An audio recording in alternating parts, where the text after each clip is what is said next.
Analisaremos a advertência contra a preguiça. Correlacionaremos esta sessão com a de Provérbios, que traz uma admoestação contra o preguiçoso.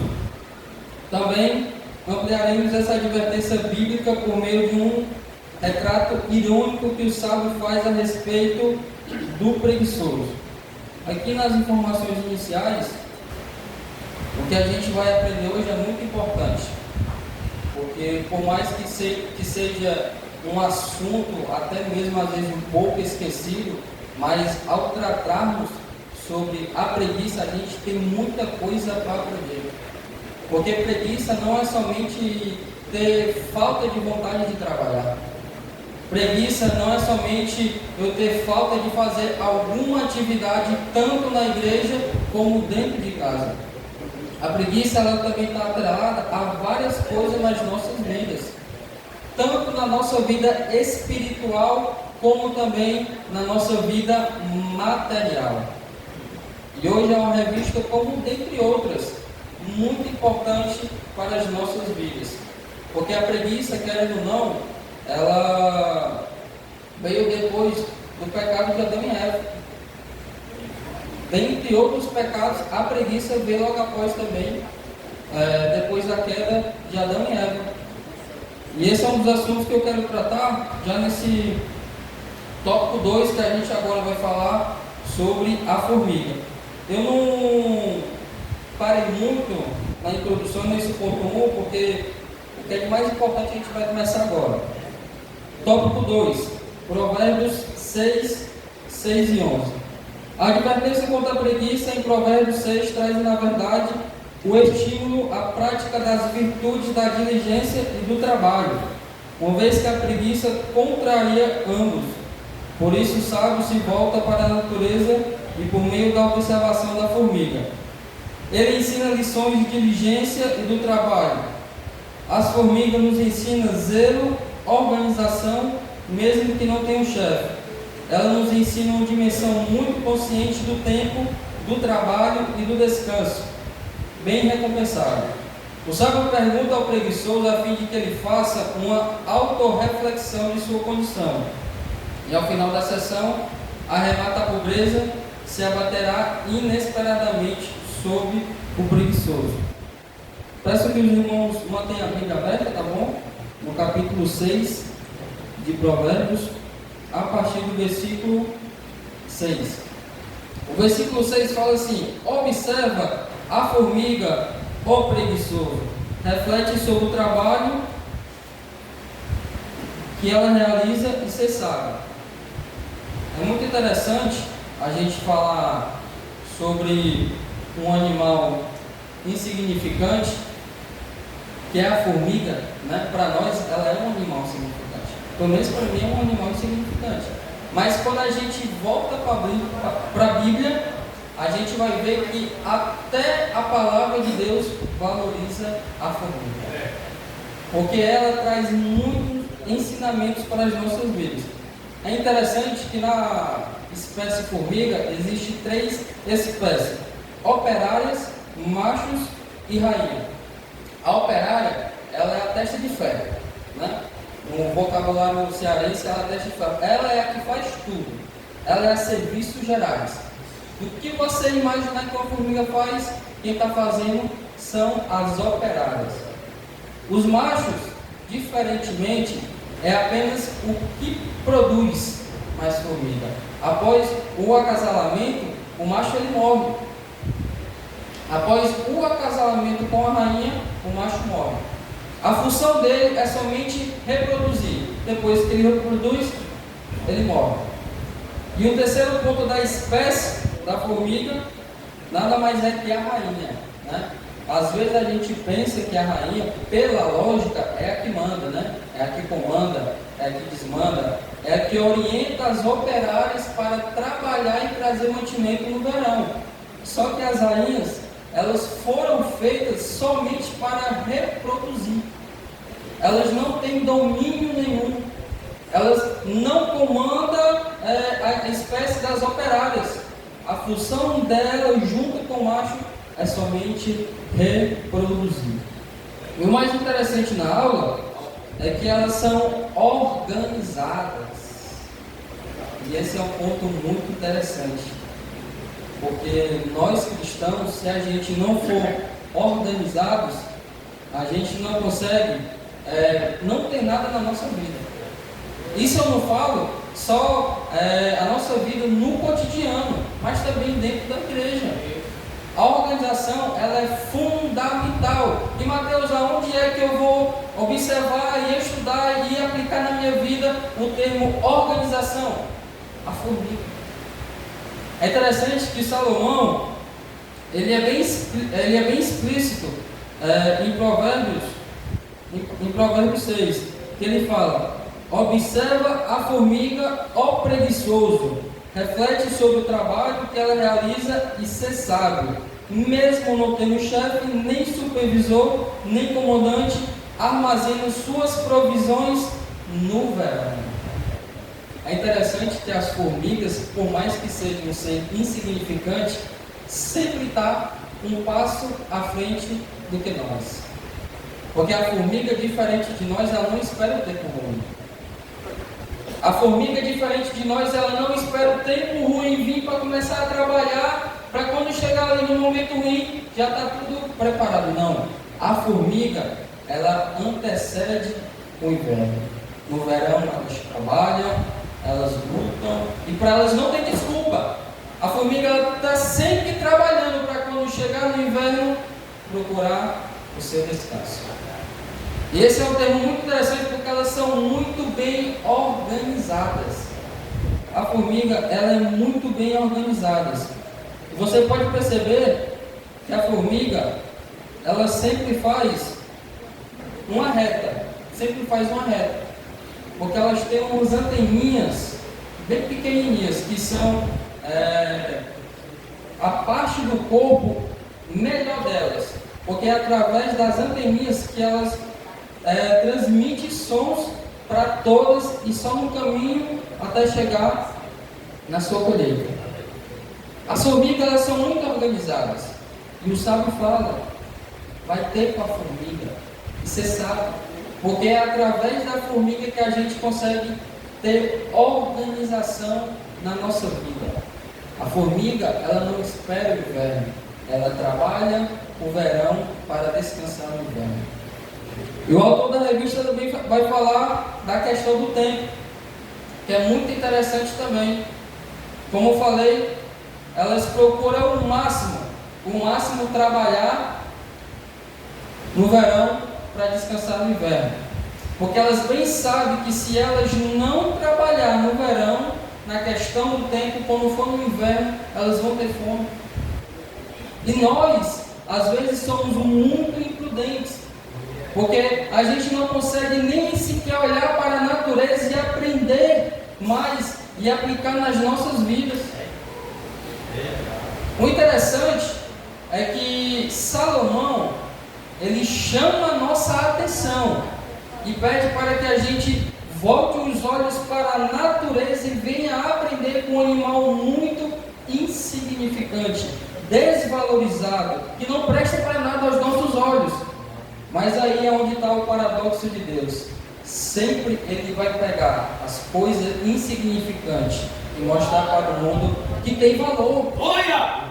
Da mesma forma que a gente é insignificante para o mundo, Deus pega as nossas vidas, transforma, liberta e mostra para o mundo que a gente tem significado, que a gente tem valor e que a gente, através da sua palavra, vamos mostrar para o mundo que a gente é organizado e sabe trabalhar na terra. Amém? E outra coisa que o autor da revista fala aqui é sobre a questão do descanso. Esse é um ponto muito importante, que quando eu comecei a estudar a questão do descanso, eu fiquei até um pouco aterrorizado, porque hoje existe duas síndromes do celular. Uma das síndromes do celular que eu quero falar aqui é a síndrome da vibração.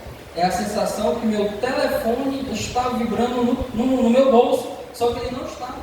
E isso é uma síndrome. Isso acarreta na minha vida a falta de descanso. A segunda síndrome que eu quero falar aqui é o vício em portáteis.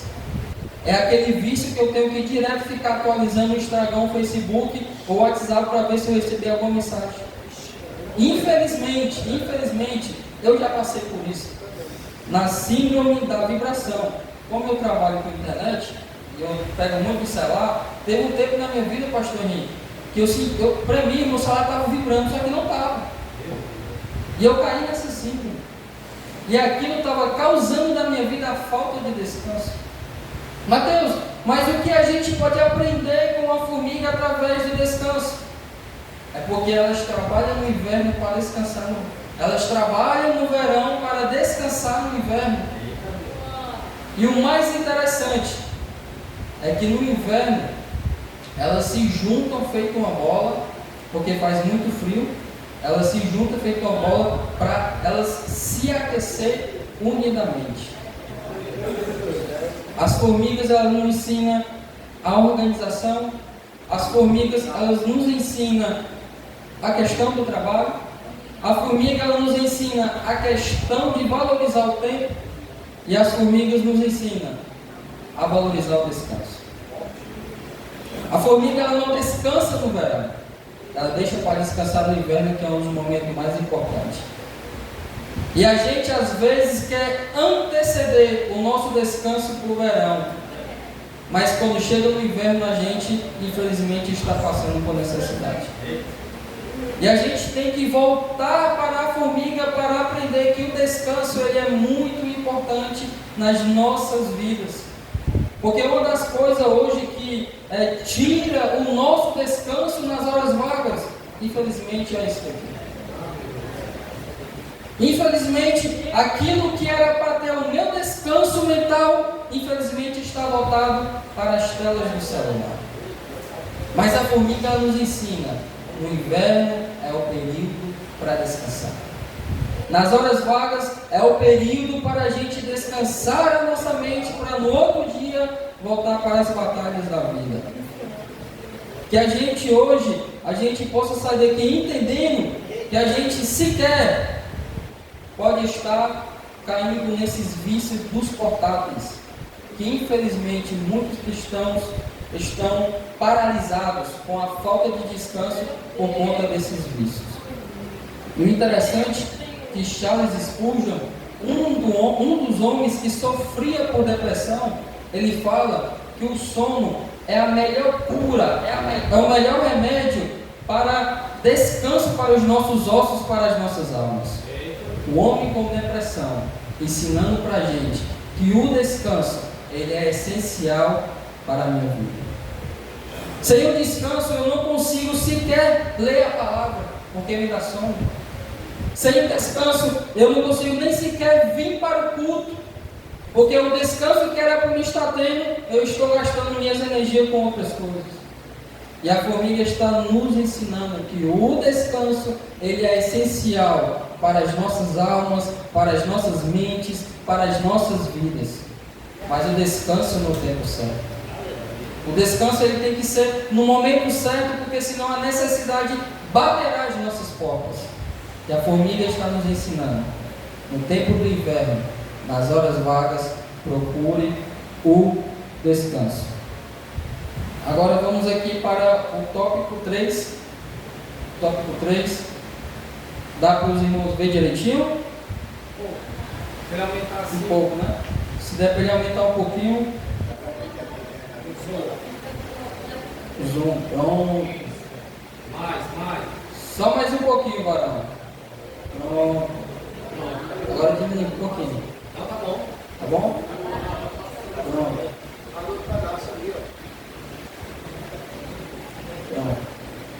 Pronto. Eu vou lendo aqui na revista. Tópico 3. Provérbios 24, 30 e 34. Provérbios 26, 13 e 16. Provérbios 24, 30 ao 34 traz a observação do sábio a respeito do campo do preguiçoso. E ele contempla toda desordem e ausência de diligência.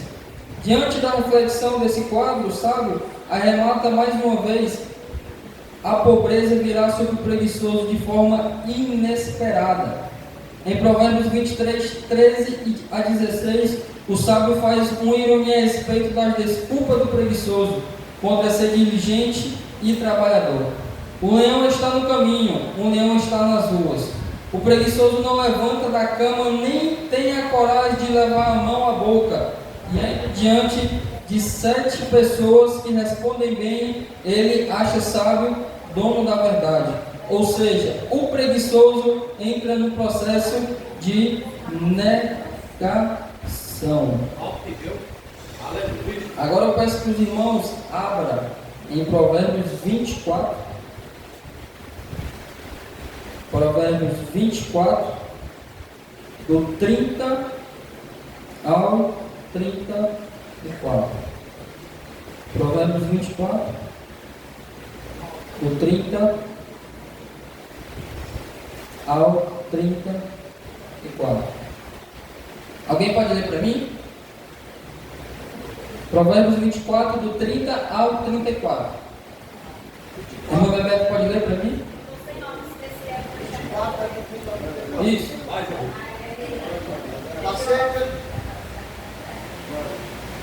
Passei pelo campo do preguiçoso, e junto à vinha do homem falta de entendimento. Eis que estava toda cheia de espinhos, e a sua superfície coberta de urtiga. E o seu muro de pedras estava derrubado. O que eu tenho visto, o guardei no coração, e vendo, recebi instrução. Um pouco a dormir, um pouco a cochilar, um pouco deitado com os cruzadas, para dormir. Assim te sobrevirá a tua pobreza como um caminhante, e a tua necessidade como um homem amado. Eu quero que os irmãos observem muito bem esse verso 34. E a pobreza te sobrevirá como assaltante, e a tua mendigação como um ladrão armado. Em outras traduções, e a pobreza te sobrevirá como um ladrão, e a tua necessidade, se não me engano, como um assaltante. É muito interessante esse versículo, porque ele mostra para a gente que o preguiçoso, ele cria desculpa para tudo. O preguiçoso, ele enxerga o erro, mas em vez de ele consertar aquele erro, ele procura criticar mais ainda o erro. É muito interessante que o preguiçoso, a necessidade, ela vai bater a porta, assim como o ladrão. Mas a fome, ela já entra como um assaltante. E eu fui pesquisar no Google a diferença de ladrão para assaltante, porque eu fiquei curioso em saber qual a diferença, que para mim é a mesma coisa. Só que o significado de ladrão é aquele que lhe rouba sem você saber. Você vai saber depois. Já o assaltante, ele lhe rouba já você com um objeto ali em mãos, mas se você reagir, ele lhe maltrata. E é interessante que a Bíblia, ela traz essa alusão. E a pobreza te sobrevirá como um assaltante. Ela vai entrar, a pobreza, ela vai adentrar na casa do preguiçoso, vai tirar tudo que é dele e ainda vai maltratar todos os dias da vida dele por conta da preguiça. O preguiçoso, ele não consegue nem sequer sair da sua cama, porque a cama dele é o maior aconchego que ele vai procurar na vida dele. O preguiçoso, ele não consegue nem sequer levar a comida na sua boca, porque ele está num estado de negação. E o interessante de a gente falar sobre a preguiça, e por ela também estar na Bíblia, porque ela ofende as nossas vidas. Aquilo que era para trazer santidade só me traz ruindade na minha vida. A preguiça, ela não deixa nem sequer eu andar em santidade, porque em vez de eu procurar Deus, eu vou sempre estar na minha cama em estado de negação. E a Bíblia fala: e a tua mendigação virá como um ladrão armado. Quando menos esperar, a necessidade está batendo na porta, mas quando eu for me deparar, a mendigação já vai estar dentro da minha casa. É por isso que a Bíblia ela traz um sério alerta através da palavra de Salomão. Ao observar tudo isso, comecei a refletir e vi e tirei uma lição. Dormir um pouco, cochilar um pouco cruzar os braços e deitar-se, e a pobreza te sobrevirá como assaltante. O preguiçoso, ele não entende o que é a palavra trabalho, porque o conforto é seu maior prazer. O preguiçoso, ele até consegue sonhar com o futuro, mas a preguiça não deixa ele sair de casa. E é uma lição muito importante, porque se a gente não aprender através das palavras de Salomão sobre a preguiça, nem sequer a gente vai mover uma palha. Agora Provérbios 26, Provérbios 26, do 13 ao 16.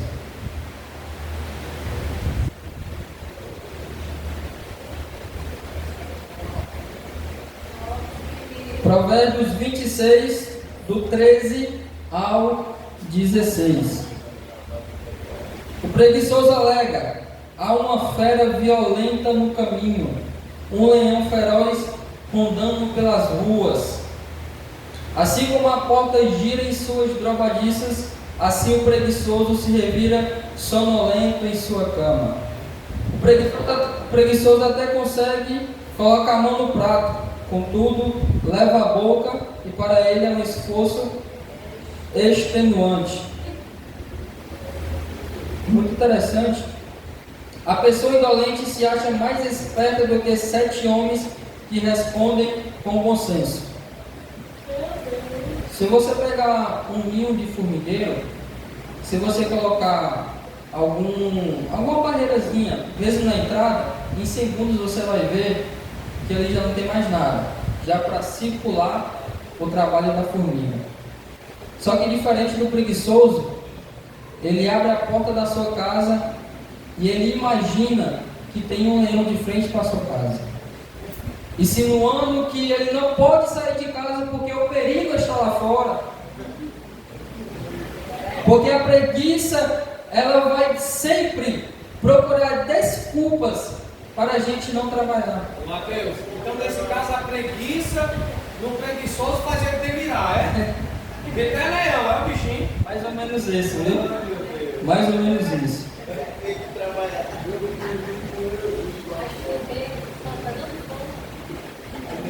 Aqui no verso 14: assim como a porta gira em suas drobadiças, assim o preguiçoso se revira sonolento em sua cama. A cama é o castelo do preguiçoso. A cama nada mais é que aonde ele consegue se deleitar em tudo na sua vida. Se você pegar uma drobadiça de uma porta, a única função dela é somente rodar. Assim é o preguiçoso na sua cama. A única coisa que ele consegue fazer na sua vida é se enrolar na sua cama, ficar girando. Mas quando o trabalho bater a porta, ele vai imaginar que é um leão lá fora. Infelizmente, a preguiça no preguiçoso impede ele ver as coisas boas, porque quando ele consegue enxergar as coisas boas, ele vai estar vendo coisas ruins. O preguiçoso, ele nada mais quer que somente a sua cama. O seu bem prazer não está em trabalhar, em realizar aquilo que ele quer no seu futuro. O prazer do preguiçoso é ficar enrolando na sua cama todos os dias na sua vida. Porque para ele lá fora corre muito perigo. Lá fora tem leões. E da onde é que o leão vai ficar no meio da rua? Mas o preguiçoso, ele sempre vai procurar desculpas.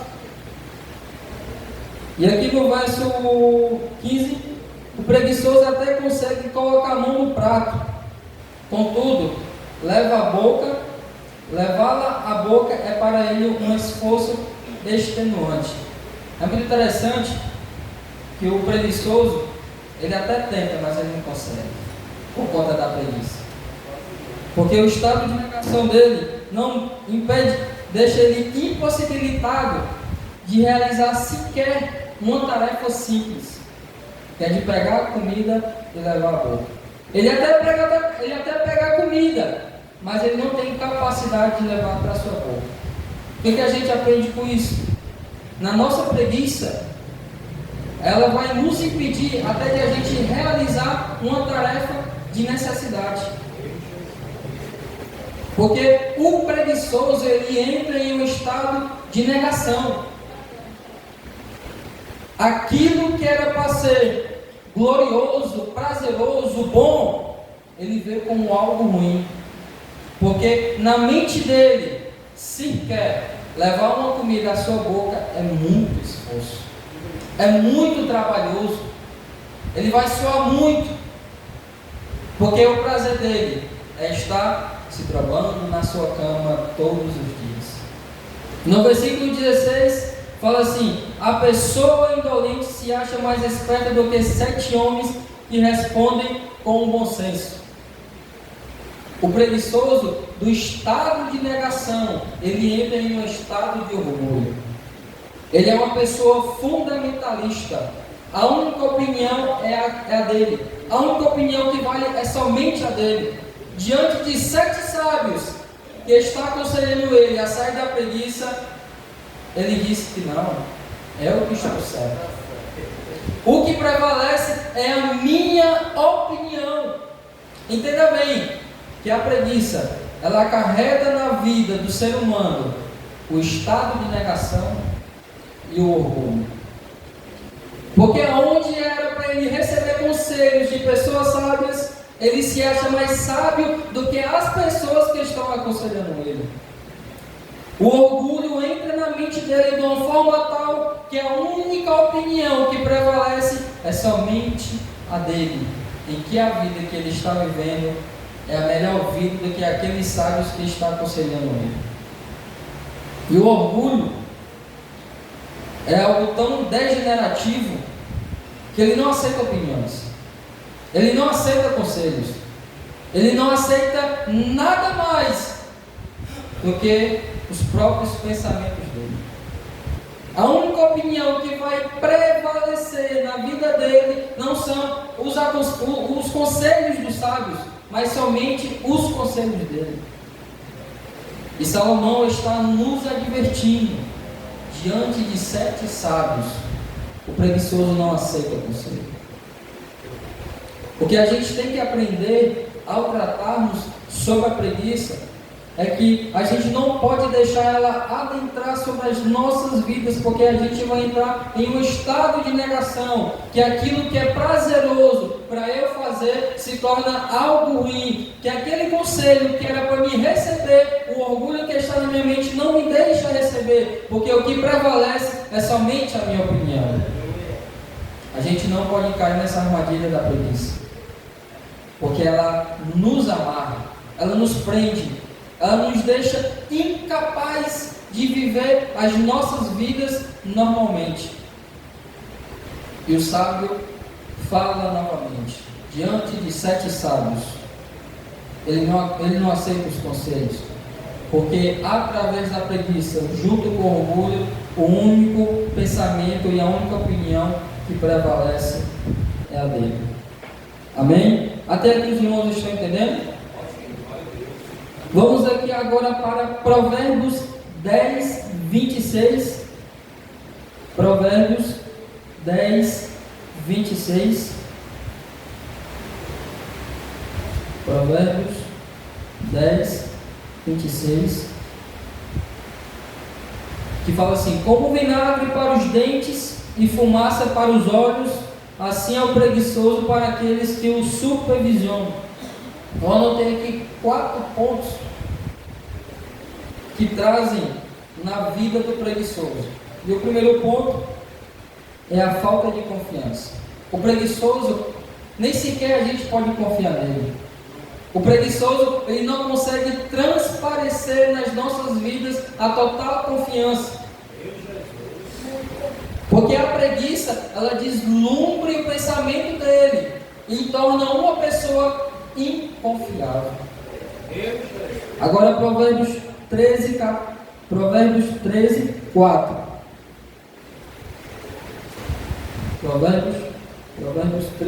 4. O preguiçoso ambiciona e nada alcança, mas os desejos daquele que se empenha na obra serão plenamente satisfeitos. O interessante é que através desse versículo a gente aprende que o preguiçoso, um dos pontos dele, fora a total inconfiança, ele é uma pessoa insatisfeita. Enquanto para os que trabalham se torna satisfatório, para ele leva uma vida insatisfeita. Para ele não existe satisfação, ele leva uma vida amargurada. O que define a vida do preguiçoso é somente a insatisfação.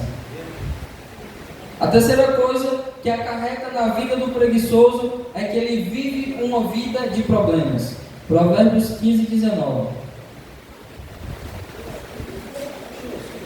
Provérbios 15, 19. O preguiçoso encontra obstáculos por onde quer que passe, mas a vereda do justo é uma estrada plena. Para o preguiçoso, o que era para ser solucionado, ele vê como problema. Para o preguiçoso, ele sempre vai ver o mundo ao qual nós vivemos, sempre vai ver obstáculos. É muito difícil pregar. É muito difícil orar. É muito difícil limpar ventiladores. É muito difícil tirar um tempinho ali do meu dia para ajudar a irmã e ir para a igreja. O preguiçoso, ele nada encontra. Somente encontra obstáculo. A partir do momento que você convida uma pessoa a fazer tal tarefa na igreja e ele botar obstáculo, pode ter certeza que ele está com um dos sintomas da preguiça, que é o obstáculo. Não tem para onde correr, irmãos. Não é o Mateus que está falando. Não é o Mateus que está falando. É a própria palavra de Deus que está falando. O preguiçoso encontra obstáculo por onde quer que passe. Aonde quer que ele passe, sempre ele vai ver somente problemas e obstáculos. Síndrome da desculpa, né? Síndrome da desculpa. Não tem para onde correr, irmãos. Mateus, mas por que você está falando isso? Irmãos, porque a gente foi chamado para trabalhar na obra de Deus. Se você não sabe pregar, se você não sabe orar, se você não sabe louvar, pelo menos ajuda a irmã da igreja a ir para a igreja. Porque você vai estar trabalhando para Deus. O simples tapete que você arruma na entrada da igreja é algo que você está fazendo para Deus. O problema é que a gente consegue somente encontrar obstáculos para estar servindo a Deus. E o preguiçoso, quando ele é convidado para servir a Deus, ele sempre vai obter obstáculo. Se você encontrar uma pessoa que pediu uma opinião ou então uma solução e ela não conseguir, ela somente trazer obstáculos, pode ter certeza que ela está com os sintomas da preguiça. Porque o preguiçoso, ele nada mais encontra na sua vida, somente obstáculos. 4 coisas que acarretam na vida do preguiçoso: a falta de confiança, Provérbios 10, 16, a falta de insatisfação, Provérbios 13, 4, sempre encontra problemas, Provérbios 15, 19, e a quarta é a pobreza, Provérbios 12, 24.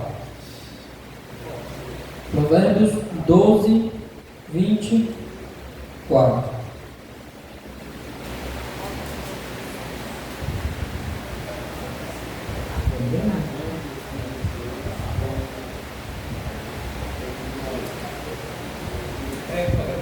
Provérbios 12, 24. As mãos zelosas e dedicadas governarão, mas os preguiçosos acabarão sendo forçados a trabalhar. 4 coisas que acarretam na vida do preguiçoso: a falta de confiança, a insatisfação, os obstáculos da vida e a pobreza. É muito interessante que a gente se fala muito sobre José, mas sabe por que José foi feliz no que ele fez? Porque ele foi uma pessoa diligente. E o significado da palavra diligência é uma pessoa que tem compromisso, é uma pessoa que começa e termina o que está fazendo, é uma pessoa que está compromissada no que está fazendo.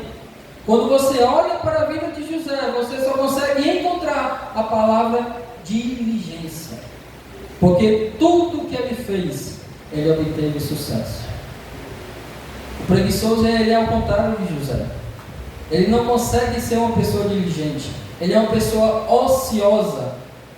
Ele somente vai encontrar obstáculos na sua vida, ele somente vai encontrar insatisfação na sua vida, ele somente vai encontrar a pobreza na sua vida, porque no que era para ele ser diligente, ele está sendo uma pessoa ociosa. Ele entrou em um estado de negação, e o orgulho dominou a sua vida, e ele não consegue fazer sequer outra coisa a não ser a sua casa, que é a cama. Amém? Agora vamos aqui para o ponto 2, a preguiça e suas consequências. Amém? Conceituando a preguiça. Conceituando a preguiça. De maneira geral, preguiça tem a ver com aversão ao trabalho, um estado de prostração, morosidade e lentidão. Do ponto de vista psicológico, tem a ver com a indisposição crônica para realizar atividades corriqueiras. Pode se revelar como aversão à ideia de disciplina e ordem. Também pode ser um sintoma que se revela um problema orgânico. Além disso, com a preguiça é possível desencadear sentimentos como tédio, melancolia e a partir de uma combinação de fatores orgânicos e ambientais. A depressão, que nunca sentiu aquele sentimento de vazio, tornar consciência da perda do tempo por causa de uma prostração causada pela preguiça. Quando esse estado se torna crônico, até mesmo a saúde é afetada. A preguiça, ela tira a nossa vontade de viver. A preguiça, ela acarreta nas nossas vidas várias mazelas que você pode imaginar. A preguiça, ela vai atingir a nossa vida material. Ela nos deixa incapaz de eu realizar os sonhos que eu tenho na minha mente. A preguiça, ela não me deixa nem sequer o sonho que eu tenho de conquistar uma casa, aquele sonho se concretizar na minha vida. Ela não me deixa nem sequer ter um plano de ter uma casa. A preguiça, ela primeiro me tira do trabalho e me acorrenta dentro de casa. A preguiça, ela me tira também a minha falta de fé em Deus. A preguiça, ela não está somente atrelada à minha vida material. Ela consegue também afetar a minha vida espiritual. Aquela fé genuína que era para eu ter em Deus, eu acabo não tendo. Porque ela me aprisiona no mundo espiritual. É muito interessante, em Adão e Eva, é que Adão, ele tinha prazer em cuidar da natureza. Ele tinha prazer naquilo que fazia. Ele tinha prazer no seu trabalho. Após a queda, o homem não tem mais prazer em trabalhar.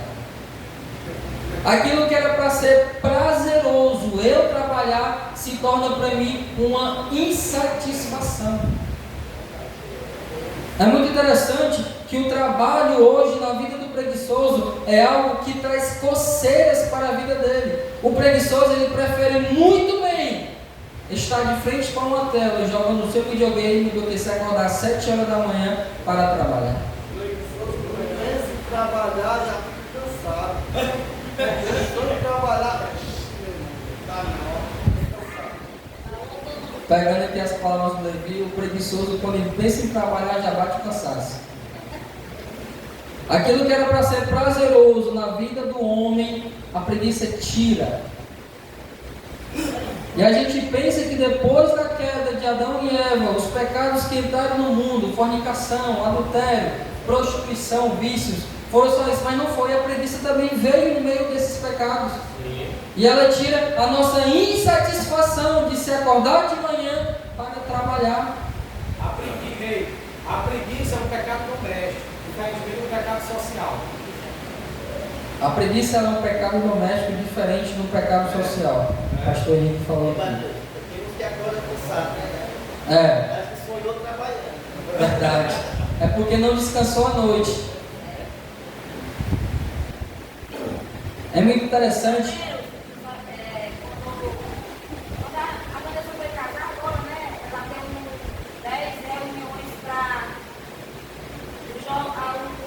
A pessoa que vai casar lá, né, os noivos, ele fazer 10 reuniões pastoral, né?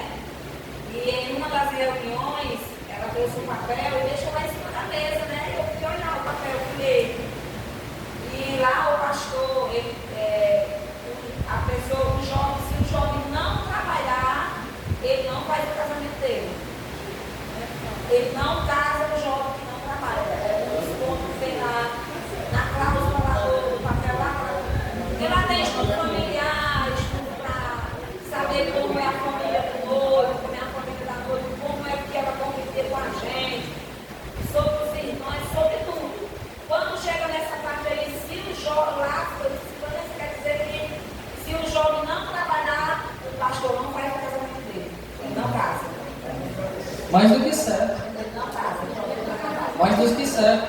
Imagina. Porque ele disse que vai trazer muitos problemas, tanto para a família como para a pessoa. Ele não casa de jeito nenhum. Uma outra lição também que eu aprendi isso aqui, que quando eu ficou congregada na casa do pai, né? E lá de mês em mês a mocidade veio fazer uma reunião na casa da pessoa que está congregando lá, né? E aí o jovem lá vinha lá para casa, chegou o dia deles vir lá para casa tudinho. E eu achava que quando eles fossem embora, minha filha ia ficar cheia de louça para lavar, né?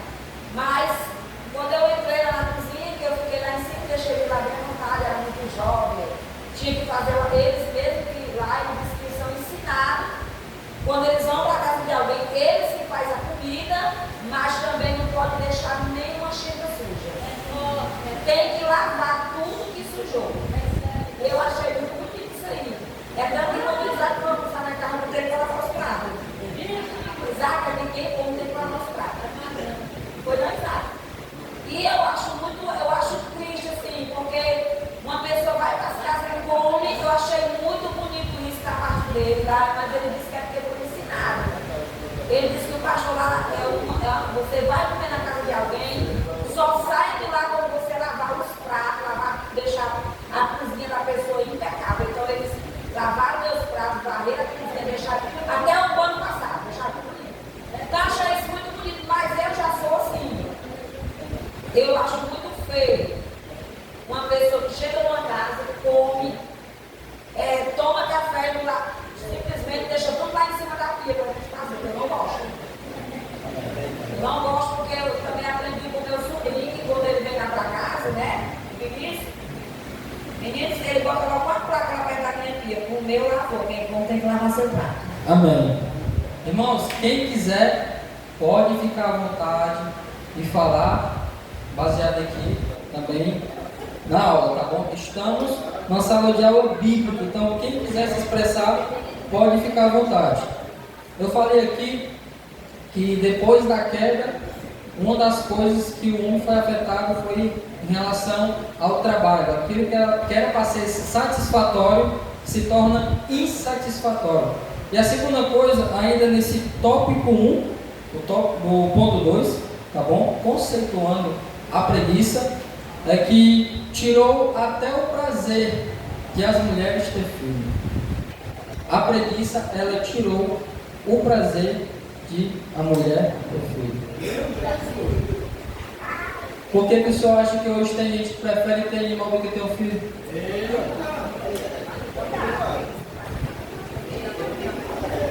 Irmão, se tem algo que eu fico maravilhado, é quando uma mulher tem um filho. Eu, quando a minha esposa teve a Maria Vitória, eu acompanhei tudo o parto. Eu queria estar na frente, só que a mulher deixou. Mas eu vi a capacidade que a mulher tem. Deus criou a mulher de uma forma tão magnífica que ela consegue reproduzir um ser. É algo maravilhoso. Ela consegue dar vida a outra pessoa. Mas a preguiça, como é algo diabólico, o pecado é muito ruim, tirou a satisfação das mulheres de ter filho. Aquilo que era para trazer satisfação para as mulheres, hoje é insatisfação. Em vez de ela se programar junto com o seu marido para dar uma vida a outra criancinha, ela prefere ter um animal doméstico. Que eu, particularmente, opinião minha, não concordo, mas quem quer pode fazer. Mas eu, pela luz da palavra, não concordo. Se Deus me deu a capacidade de reproduzir junto com a minha esposa, porque senão eu vou ter filho. Se Deus me deu a capacidade, me abençoou de dar vida a outra pessoa, porque eu não vou ter satisfação nisso. Mas a partir do momento que a gente não tem satisfação com o nosso trabalho e não tem satisfação em reproduzir, estamos caindo no pecado da preguiça. Porque a preguiça nada mais é de trazer insatisfação naquilo que era para trazer satisfação. O que era para ser satisfação, a preguiça ela entra na minha vida e fala para mim: isso não vai trazer satisfação não, vai trazer trabalho, dor de cabeça, vai tirar teu sono, isso não dá para tu. Aí o que eu vou colocar na minha mente? Insatisfação. Eu falei em trabalho porque é muito interessante, até pegando aqui as palavras da irmã Bebeca, que antes de eu estar na empresa hoje, eu fui provado por Deus, irmãos. Em março de 2023, bem rapidinho, se encaixa aqui na revista em relação ao trabalho. É que antes de eu entrar na empresa, eu passei um mês trabalhando fazendo entrega. Eu ia da Parangaba até o Deota de bike, uma bikezinha velha. Quando eu chegava lá, fazia entrega de 1h da tarde até 8h da noite e ainda voltava. Antes de eu entrar na empresa, eu já tinha passado. Só que a mulher disse que eu só ia começar a trabalhar no outro mês. E aí, por conta para pagar uma criança? Minha esposa falou assim: amor, aguenta o rapaz, se eu não for, a gente morre de fome. E aí? Vou deixar a preguiça me dominar? Eu vou deixar de me satisfazer em algo que eu vou trazer satisfação para dentro da minha casa? Que até um dia eu fui pego de surpresa.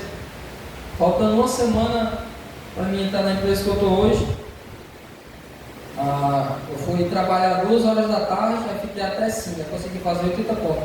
Vim morto de alegre, com R$80 no bolso.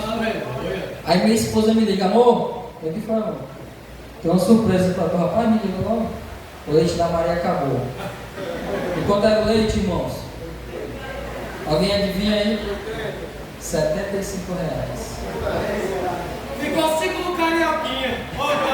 Mas mesmo assim eu fiquei satisfeito pelo trabalho que eu tinha acabado de fazer, porque eu ia trazer alegria através do trabalho, através da saúde que Deus me deu para a minha casa. A gente não pode deixar a preguiça adentrar sobre as nossas casas, irmãos. A preguiça, ela não é só a falta de vontade de trabalhar.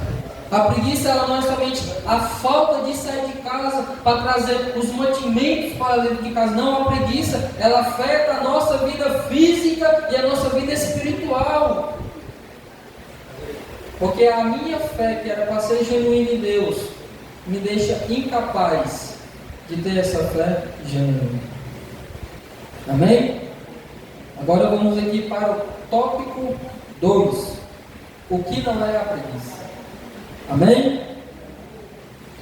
É muito importante ressaltar aqui o que não é preguiça. Descansar não é preguiça. Gênesis 2:2. Muito pelo contrário, é um princípio bíblico que, se ignorado, levará o ser humano à exaustão física e mental. Também não podemos confundir a preguiça com causas orgânicas.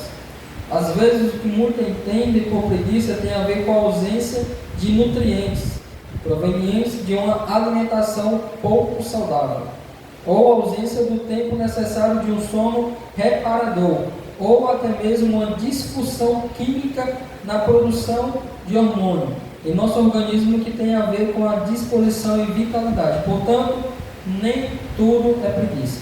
Agora, vou fazer uma pergunta para os irmãos. Por favor, não tenha medo de responder. Você não vai levar choque e nem vai me matar. E nem vai sair daqui preguiçoso. Amém. Para os irmãos, o que não é preguiça? Primeiro corajoso a falar. Por favor. O que não é preguiça? Dormir 8 horas de sono, né? Todo mundo precisa. Amém.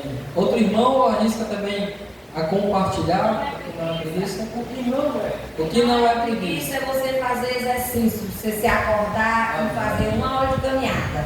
Amém. Outro irmão, por favor, para a gente se interagir sobre o que não é preguiça. O que não é preguiça é você ter a coragem de se acordar todas as 6 horas da manhã e trabalhar. Amém. Glória a Deus. Mais algum irmão? Por gentileza. Pode falar, irmão. Não tenha medo não, viu? Ó, gente, silêncio. Quem vai falar de Diaconisa Natália? Respeito. Viu? Amém. O que não é preguiça, Diaconisa Natália? Cuidar de novo e gato. Amém. Só não acabou com a escola bíblica porque tu tá aí, viu, Matheus? Ó, ligeiro. Preguiça não é preguiça, é a pessoa se acordar cedo e se levantar da sua rede e fazer o que tem que fazer de casa, né? E fazer tudo enquanto for possível, é quando for na hora de chegar uma pessoa, não tem nada para fazer. Tem tudo feito em casa. Se acordar 3 horas da madrugada para orar. Melhor que eu faço na igreja, isso aí, viu?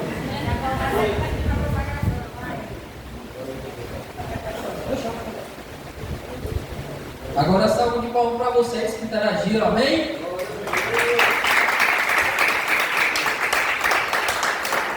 Irmão, trabalhar 8 horas por dia e quando chegar e descansar não é preguiça. Tirar aquela sua horinha de sono depois do almoço também não é preguiça. Porque às vezes a gente se encontra, às vezes, com uma faltazinha de vitamina, ou por, às vezes, com uma má alimentação, ou por frutas, ou até mesmo por suco que a gente não toma, porque a gente toma muito refrigerante. Às vezes a gente acaba com aquela vontade de fazer alguma coisa, ou a gente está sem vontade de fazer algo. Mas às vezes nada mais é, como o autor da revista vai falar, que é a falta de nutrientes para os nossos corpos. Então, é preciso a gente observar que nem tudo é preguiça. Nem tudo é preguiça. Para as mulheres donas de casa, passam o dia uma na casa. Mas de vez em quando nós homens chegamos e vê uma coisa de bagunçada que esse caminho não fez nada. E a mulher está descansando, mas a mulher fez. Eu tenho em mente, isso não é preocupação aqui com as mulheres, nem com a minha esposa. Mas a mulher trabalha, minha esposa trabalha mais que eu. A minha esposa dentro de casa trabalha mais que eu. Ela cuida da casa e cuida da minha filha, que parece um super choque, não para. Entende? Eu simplesmente converso com pessoas e vendo produto de internet. Aí você imagina, ter que lavar roupa, fazer almoço, cuidar de menino, passar pano da casa todos os dias. Todos os dias você fazer isso. Imagina só, nós vamos aqui, eu acho que pedir arrego no primeiro dia. Às vezes eu, irmão, vou lavar uma louça e me dá um sono. Não sei se acontece com os irmãos. Mas eu lavo a louça. A irmã ali falou que é o síndrome da preguiça. Mas às vezes, irmãos, eu mesmo cansado, no final do dia, eu chego ali em casa e saio juntando pelo menos os brinquedos da minha filha dentro de casa. Porque se eu não colocar aquilo ali como regra na minha vida, eu vou cair no síndrome da preguiça, como a irmã falou. Então, nem tudo é preguiça. Você tirar aquele descansinho ali depois do almoço, que é maravilhoso, que eu me deito logo no chão. Não é preguiça. Apenas você está carregando as suas energias para voltar de novo para a batalha. Amém? Eu não preguei muito nesse ponto, porque... Tópico 3. A preguiça paralisa seu desenvolvimento. A preguiça contra a qual a Bíblia adverte paralisa o desenvolvimento espiritual, afetivo, acadêmico e profissional do jovem. Ela liquida o senso de responsabilidade na vida. Ora, se entrarmos num modo mórbido de inatividade, infelizmente sofreremos consequências sérias em nossa vida. Por exemplo, a nossa vida devocional depende do senso de responsabilidade em manter certa disciplina. Nossa disposição para o relacionamento social tem a ver com invertir atenção e tempo com o próximo, atingir o objetivo de passar em um concurso importante ou vestibular, a fim de entrar em uma boa universidade, tem a ver com manter o foco para atingir o objetivo. O sucesso profissional depende da disposição em fazer o melhor sempre. A preguiça, com uma disposição mórbida, sabota tudo isso. Não por acaso, no Novo Testamento,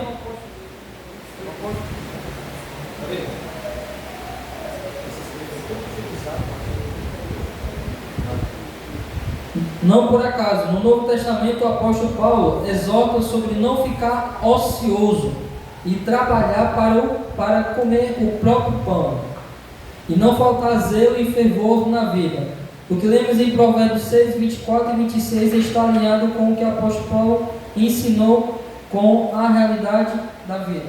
Agora eu quero pedir, por gentileza, que os irmãos abram a Bíblia em 2 Tessalonicenses, capítulo 3, dos versos 10 a 12.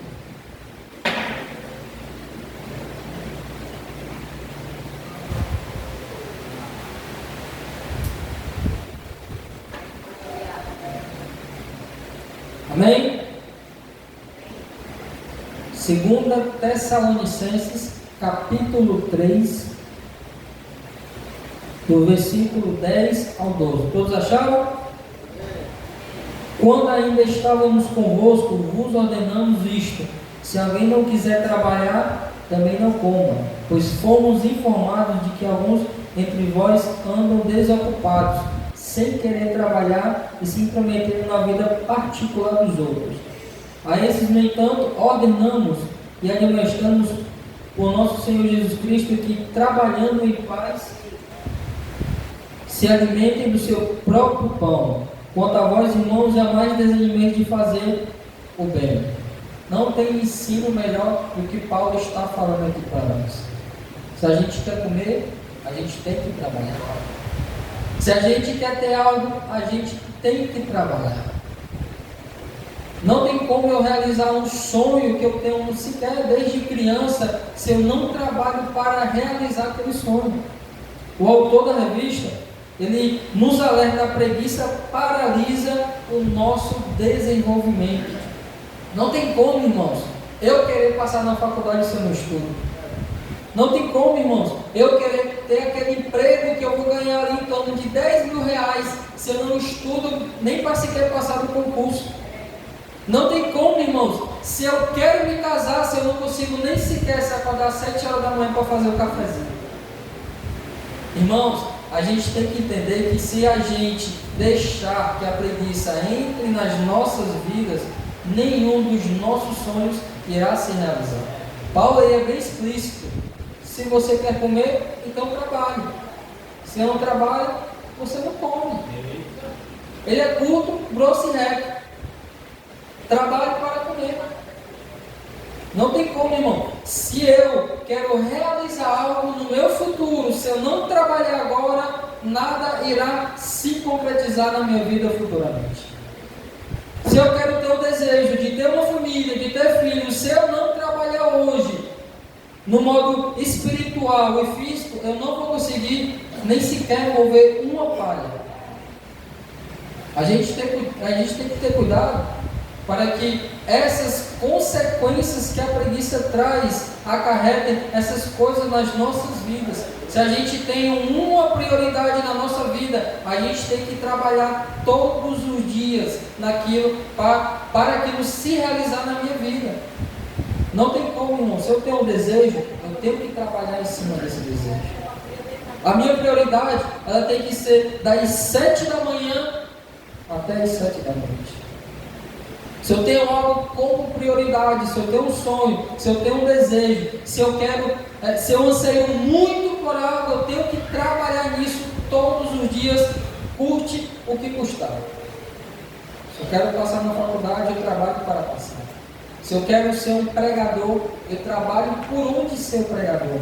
Se eu quero louvar, eu vou participar de aulas de cânticos, para quando eu chegar aqui, eu louvar com perfeita adoração a Deus e com os irmãos.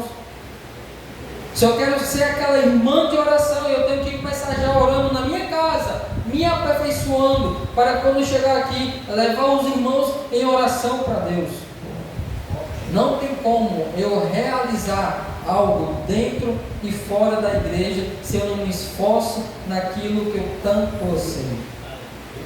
Eu não posso deixar que os fragmentos da preguiça entrem na minha vida e assim acarretem várias coisas moribundas, porque senão eu vou levar uma vida de procrastinação. É onde eu vou estar cansado, sem antes fazer nada. É onde o cansaço vai bater em mim quando eu pensar em trabalhar. É onde que eu vou olhar para o trabalho e vou ver muitos obstáculos, muitas dificuldades, mas nem sequer eu saio da minha casa. O autor da revista, ele nos ajuda e mostra como objetivo que se a gente quer algo, se a gente tem algo como prioridade, a gente tem que trabalhar nisso. Como o Paulo está falando, se você quer comer, trabalhe. Se você quer ser um pregador, trabalhe. Se você quer louvar, trabalhe. Se você quer ser um líder de missão, então trabalhe para isso. A gente tem que trabalhar naquilo que é prioridade nas nossas vidas. E nunca se esquecendo, é claro, de Deus nas nossas vidas. Amém? Vamos aqui agora, porque já está correndo. Agora no ponto também muito importante, que é o ponto 3, protegendo-se contra a preguiça. Até aqui os irmãos estão entendendo, amém? Amém. Tópico 1 do ponto 3, desenvolvendo o senso da responsabilidade. Não há um passo a passo para vencer a preguiça. Contudo, construir um senso de responsabilidade é um bom início. Ela tem a ver com a clareza do propósito de sua vida. Você conseguiria responder qual o propósito da sua vida? O senso de responsabilidade tem a ver com a consciência que temos da vocação na nossa vida. De acordo com isso, é que teremos motivação para levantar todo dia a fim de fazer alguma coisa. De acordo com o Provérbio 6, o preguiçoso não tem motivação para se levantar. Assim, algumas perguntas assertivas podem ser feitas a nós mesmos para criar esse senso de responsabilidade. Qual é o propósito da minha vida? O que eu desejo que Deus pense a meu respeito? Que legado quero deixar para as pessoas com as quais eu me relaciono? Que senso de responsabilidade do apóstolo Paulo? Porque se anuncio o Evangelho, não tenho que me gloriar, pois me é imposta essa obrigação, e admito não anunciar o Evangelho. Agora eu quero fazer outra perguntinha bem básica para os irmãos. Qual é o propósito da sua vida? Algum corajoso para me responder? Qual é o propósito da sua vida? Ninguém? Ninguém para me responder? Qual é o propósito? Amém? Pode falar, irmão. O propósito da minha vida é viver o chamado de Deus, né? Deus na minha vida. Eu acredito que quando já pastor sobre isso, desde que nós, como cristãos, a gente está aqui, a gente tem que se envolver em alguma coisa, né? Tem que desejar alguma coisa, né? Isso. Se o evangelista, o pastor, o pregador, o líder, alguma coisa assim. Então, particularmente, o meu propósito de vida é esse, que eu estou chamado. Para isso eu tenho que trabalhar, né? Como eu tinha falado. Paulo se dedicou, né? A missão. Ele vai ter que dedicar. O irmão aqui, o jovem acabou de falar aqui que o propósito da vida dele é servir a Deus, né? É trabalhar para Deus. Mas o irmão lá atrás, pode falar.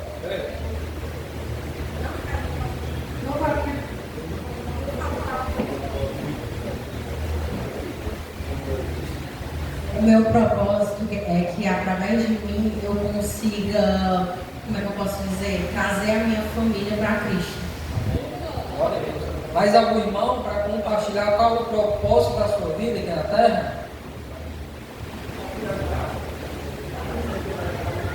Mais algum irmão corajoso? Mais algum irmão?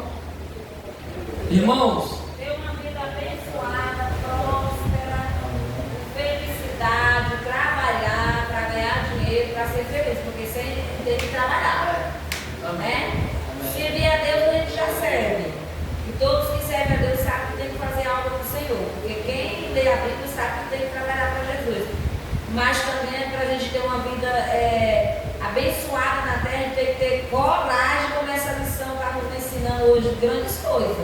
Deixar a preguiça de lado, arregaçar as mangas, ganhar dinheiro, para Deus abençoar, para fazer umas viagens abençoadas, né? Para ser feliz na terra. Ser feliz na terra com a família também. Ter uma família abençoada, uma família feliz. Porque tem gente que é reprimido, porque é tão preguiçoso que não quer trabalhar para ganhar dinheiro, aí não pode nem fazer uma viagem, né, Mateus? Quem não tem dinheiro, também não quer trabalhar. fica só sonhando na cama. É só sonhando bem lá. Irmãos, mais algum irmão para falar? Quero ser feliz na terra. Ainda tem muita hora.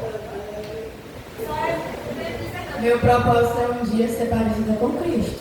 Amém. Glória a Sem Deus. dinheiro? Tô brincando. Irmãos, como a gente vai desenvolver um senso de responsabilidade quando a gente coloca Deus como prioridade na minha vida? Como eu vou vencer a preguiça, Mateus? Colocando Deus como prioridade na sua vida. A partir do momento que a gente desenvolve o senso de responsabilidade, a gente vai estar com as portas fechadas para a preguiça. Os nossos sonhos vão ser realizados, a nossa vida vai ter mais sentido, eu vou me satisfazer em tudo que eu fizer na minha vida. A partir do momento que a gente bota na nossa mente e desenvolve um senso de responsabilidade, a gente vai ter mais sentido na nossa vida. É como diz uma certa frase: Deus, Ele é mais glorificado em nós quando estamos mais satisfeitos nele.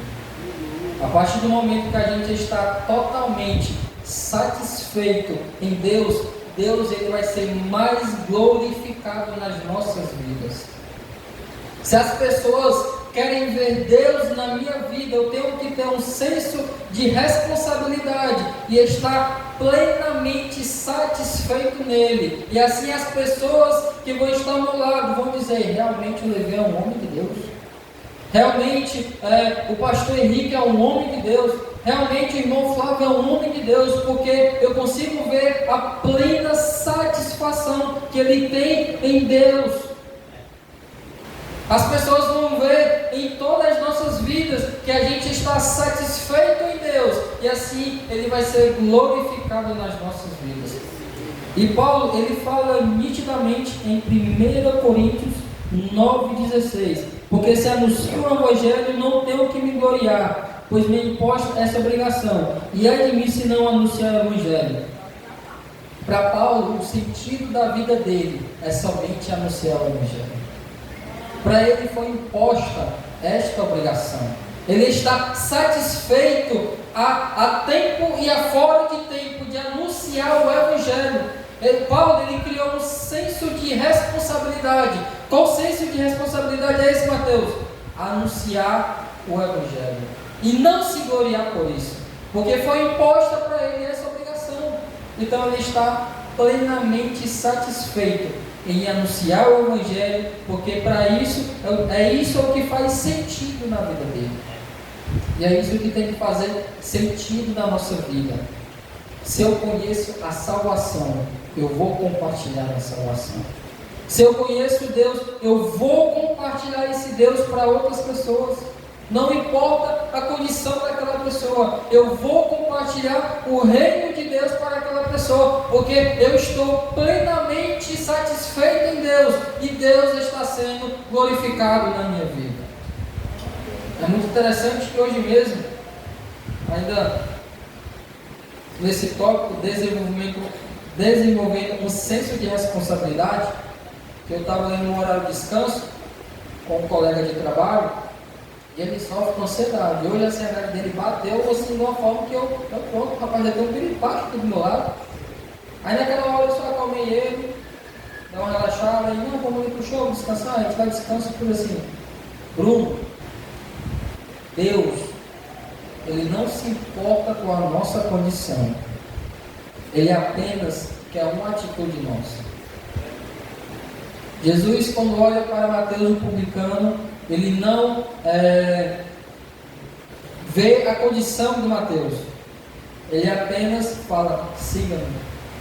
Porque ele mostra para as pessoas que não importa a condição que elas estejam, ele apenas quer que você tenha uma atitude todos os dias da sua vida. Vai passando pela estrada, está lá Zaqueu na árvore. Mostra para Zaqueu que ele tem que estar acima de Zaqueu.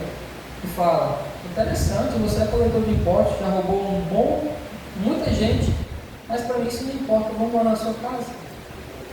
Jesus, ele não importa qual é a nossa condição, ele apenas quer uma atitude das nossas vidas. Deus, ele quer criar em nós um senso de responsabilidade para que as nossas portas estejam fechadas contra a preguiça. Para assim, todos os sonhos que a gente tem, todos os nossos desejos que a gente coloca para Deus, Ele realizar conforme a sua vontade. Amém? Agora vamos aqui para o tópico 2, do ponto 3, cuidando do corpo. Com o senso de responsabilidade estabelecido, agora devemos fazer a manutenção do nosso corpo para executar a nossa responsabilidade. Uma coisa que geralmente nos descuidamos na juventude é com o nosso corpo e com a alimentação, condicionamento físico e o sono. Se não nos alimentarmos bem de maneira saudável, não teremos os nutrientes adequados para dar conta da nossa responsabilidade. Também, se não cuidarmos do nosso condicionamento físico, teremos problemas físicos e falta de mobilidade para dar conta de uma rotina. Também não é possível dormir tarde, acordar cedo e render bem ao longo do dia. É impossível. O sono é precioso para a nossa recuperação após o dia de trabalho e de estudo. Por isso, alimente-se de maneira saudável, trate de seu condicionamento físico e durma no horário regular em que seu corpo descanse e se restabeleça para uma nova rotina. Seu corpo agradecerá e a sua mente ficará mais leve. A preguiça faz pesar o corpo e a mente. Se a gente não cuidar dos nossos corpos, a nossa matéria física vai acarretar várias doenças mentais no nosso ser. Uma delas é a ansiedade, logo após a depressão. E daí os irmãos já sabem. Todos os dias a gente tem que criar rotinas saudáveis. Ah, Mateus, mas eu não trabalho. Mas crie uma rotina saudável. Se alimente de fruta, coma bem, durma bem. E nas horas vagas, procure fazer o que é bem para a sua mente, para o seu corpo. Se a gente não gosta de educação física, que a gente comece a gostar a partir de hoje. Porque ela vai trazer muita saúde para as nossas vidas. Eu conheço chama ele de coroa, ele mora lá perto de casa. O camarada tem 50 anos, mas se você olhar para ele, você dá 30 anos de idade. Mateus, mas por quê? Porque ele treina musculação desde os 10 anos de idade. É claro que a gente não pode se embelezar ou glorificar os nossos corpos, não. A gente tem que cuidar das nossas saúdes. A gente tem que cuidar da nossa mente. A gente tem que cuidar do nosso corpo. Não importa se eu trabalho 8 horas por dia, eu tenho que cuidar do meu corpo depois dessas 8 horas por dia. Se a gente dormir meia-noite, que a gente passe a dormir 10, 11 horas. Se a gente não comia fruta, que a partir de hoje a gente possa comer fruta. Se a gente toma muito refrigerante, que a partir de hoje a gente possa tomar mais água. Porque isso são cuidados para os nossos corpos. Irmãos, hoje atualmente no século XXI a gente vive uma das maiores guerras, que é a nossa mente. Porque a gente não cuida das nossas mentes. A gente vive ansioso para o que vai acontecer amanhã e não vive o presente. A gente só consegue enxergar o amanhã, o depois, o próximo mês, o próximo ano e não consegue viver o futuro. E acaba que não cuidando da minha mente e do meu corpo. E quando vai ver, está acarretado de várias doenças, tanto física como espiritual. A lição é muito importante. A gente tem que cuidar dos nossos corpos. A gente tem que cuidar da nossa saúde. Se no mínimo, fazer aquele check-upzinho do corpo, para ver como é que está. Não custa nada cuidar do seu dente também. Não custa nada se preparar todos os dias para novas batalhas que vai se iniciar. Todos os dias a gente tem que cuidar dos nossos corpos. Amém? Agora vamos aqui para o tópico 3. É uma coisa que eu quero também muito falar. Cultivando uma rotina saudável. Observe a natureza. O exemplo da formiga visto em Provérbios 6. Mostra-nos como o seu ritmo e tempo são harmoniosos. Olhe para as 4 estações: outono, inverno, primavera e verão. Independente do que ocorra no mundo, esse ciclo acontecerá. Devemos aprender com a natureza. Ora, a rotina não é para nos oprimir, pelo contrário, é para nos dar maior liberdade para escolher as melhores opções que estão diante de nós. Nenhum atleta chega ao objetivo sem uma rotina. Nenhum escritor publica um livro sem rotina básica. Nenhum artista desenha uma tela sem uma rotina que se enquadre à sua realidade. Lembremos-nos que o primeiro capítulo de Gênesis mostra um Deus que trabalha com rotina. Em Números, ele ensinou o seu povo a se organizar e se desenvolver uma rotina. A rotina é um grande antídoto contra a preguiça, e Deus espera que nos organizemos, pois por meio de uma rotina saudável, tanto por dentro quanto por fora. É duro falar, mas infelizmente hoje a gente vive em um estado muito ruim em termos de celulares.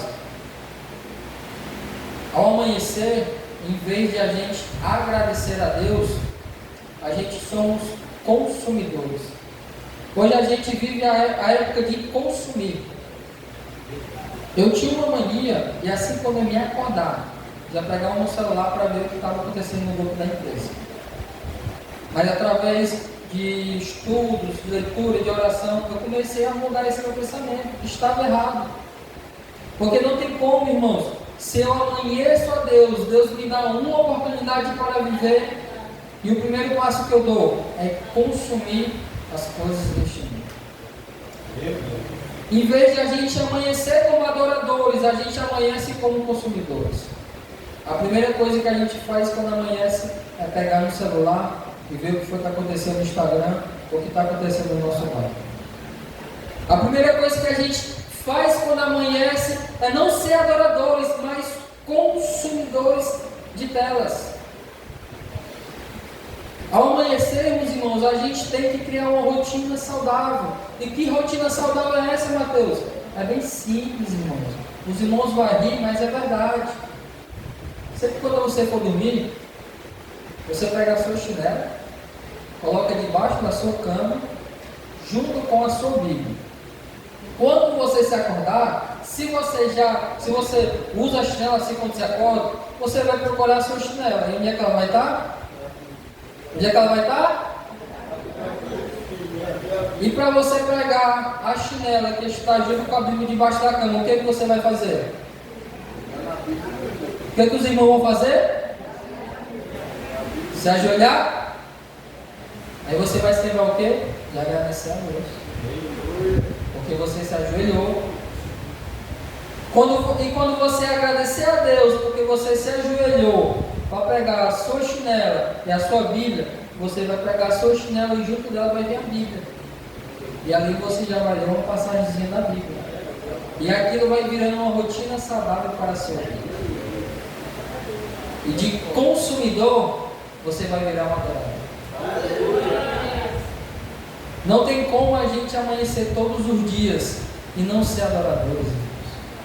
Não tem como a gente amanhecer todos os dias e não se lembrar de Deus, porque é Ele mesmo que nos está dando mais um fôlego de vida, mais um dia de vida. Porque a própria Bíblia fala, o amanhã só pertence a Deus. A gente tem que, assim quando amanhecer, já se lembrar de Deus e adorar Ele em espírito e em verdade e agradecer a Ele por mais um dia que Ele está nos proporcionando. A gente não pode cair nessa armadilha de ser consumidores assim quando a gente acorda, porque a gente vai criar uma rotina não saudável. A partir do momento quando a gente já se acordar, a partir de amanhã, você vai se ajoelhar para pegar a sua chinela, já vai fazer uma oração, vai pegar a sua Bíblia, já vai ler a Bíblia e vai juntamente agradecer a Deus e criar uma rotina saudável. A gente tem que todos os dias criar rotinas saudáveis para as nossas vidas. Hoje eu estou casado há 5 anos com a minha esposa e todo casamento, infelizmente, às vezes cai na rotina. Infelizmente, todo casamento cai na rotina. Eu sou prova viva disso. Mas, Mateus, o que você fez quando você caiu na rotina no seu casamento? Eu criei uma rotina saudável. Não tem dinheiro para sair. Não tem dinheiro para comprar uma pizza. Então, amor, vamos comprar uma carnezinha de hambúrguer, um ovo, um queijo, um pão. Vamos fazer um hambúrguer, assistir um filmezinho e curtir a nossa noite. Mas a gente criou uma rotina saudável. O problema é que a gente deixa cair nessa rotina que é algo muito ruim nas nossas vidas e deixa de criar uma rotina saudável. A gente todos os dias, irmãos, quando a gente amanhecer, a primeira coisa que a gente tem que fazer é agradecer a Deus mais um dia de vida que Ele está dando para nós. Porque Deus não deve nada para nós. É a gente que deve para Deus. O que Deus fez, Ele já fez, foi na cruz. Todos os dias, quando a gente amanhece, é igual aluguel, a gente já está devendo para Deus. Não tem para onde correr. Que todos os dias a gente procure ter uma rotina saudável. Que todos os dias a gente procure, pelo menos, fazer um devocional na palavra. Para quando chegar o inverno, a gente está descansando. Para quando chegar o inverno, a gente já está seguro, porque eu trabalhei no verão e agora estou descansando no inverno. Amém? Que a gente possa sair essa noite, todos os dias, criando rotinas saudáveis, para que a gente não possa cair na armadilha da preguiça. Pois se a gente quiser comer, a gente trabalha. Se a gente quer ter sonhos que se concretizem nas nossas vidas, eu tenho que trabalhar todos os dias. Se eu tenho uma missão na minha vida, se eu tenho um sentido na minha vida, eu tenho que criar uma rotina saudável e trabalhar todos os dias nesse ponto. Ou então, eu vou cair na rotina. Amém? Agora vamos aqui para a conclusão, para estar encerrando. Conclusão. O livro de Provérbios revela muitas advertências contra a preguiça, que nesta oportunidade tomamos como convite da palavra de Deus para o nosso bem-estar. Cuidemos do nosso senso de responsabilidade, da nossa alimentação e do sono, bem como do estabelecimento de uma rotina saudável. Esses cuidados são iniciativas sábias para prevenir a preguiça e, consequentemente, desenvolvemos a nossa vida sob o ponto de vista espiritual, afetivo, acadêmico e profissional. No início da aula a gente aprendeu sobre a preguiça. E ao aprendermos sobre a preguiça, o sábio ele volta os nossos olhares para a formiga, porque ela ensina várias orientações para as nossas vidas. No segundo ponto, o autor da revista ele vai conceituar a preguiça, ele vai falar o que a preguiça ela carrega nas nossas vidas, quais são as consequências, o que ela afeta na nossa vida material e espiritual. E no terceiro ponto, ele vai nos ensinar a trazer uma boa rotina nas nossas vidas, se a gente quer ter uma vida de sucesso e feliz. Hoje na minha reunião, o meu supervisor falou uma coisa que eu peguei até para a lição, que se encaixa muito bem. Se a gente quer ter uma vida de sucesso, a gente tem que ter compromisso. Se a gente anseia por algo, a gente tem que ter aquilo como prioridade na minha vida e não se esquecendo de Deus. Se eu quero chegar a um certo caminho, eu tenho que trabalhar naquilo, eu tenho que ter responsabilidade.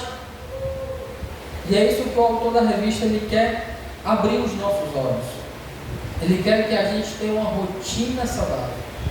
Ele quer que a gente venha ter uma consciência que tenha um sentido de vida nas nossas vidas, para que a gente tenha uma vida de sucesso. A gente não irá chegar a lugar nenhum se a gente não colocar uma rotina saudável nas nossas vidas. E não tem rotina mais saudável do que essa, do que estar nas orações, no culto de doutrina, na escola bíblica, no evangelismo, nas consagrações. Uma vida de rotina que você tem com esses elementos que a gente tem na nossa igreja, pode ter certeza, irmãos, que você vai ter uma vida de sucesso. Eu sou prova viva disso. De quase 5 anos que eu trabalho, eu vim ter vergonha na cara agora. Eu nunca dei o dízimo. E sempre meu dinheiro nunca durava. E eu nunca tinha nada dentro de casa. Mas a partir do momento que eu criei uma rotina de devolver aquilo que Deus estava me abençoando, hoje, eu, minha esposa e minha filha, vivemos uma vida bem, vivemos uma vida de sucesso, mas porque a gente procurou ter uma rotina saudável. A gente todos os dias tem que praticar coisas saudáveis nas nossas vidas. Temos que ter uma rotina saudável, baseada na palavra de Deus. Não tem como eu ter sucesso na minha vida se nem sequer eu dou 10 pontos na oferta.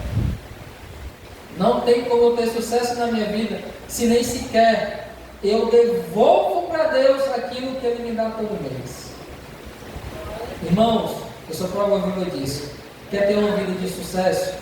Honre a Deus em todas as áreas da sua vida. Honre a sua vida a Deus. Honre a sua esposa a Deus. Honre a sua filha. E pode ter certeza que Deus Ele vai lhe dar todo o sucesso que você merece. Mesmo a gente não merecendo, porque Ele não nos deve nada. Mas procure uma rotina saudável. Seja disciplinado. Procure fazer o que a Bíblia pede. E assim você vai ter uma vida saudável e vai ter uma vida de sucesso. Amém? Agradeço pela oportunidade. Espero que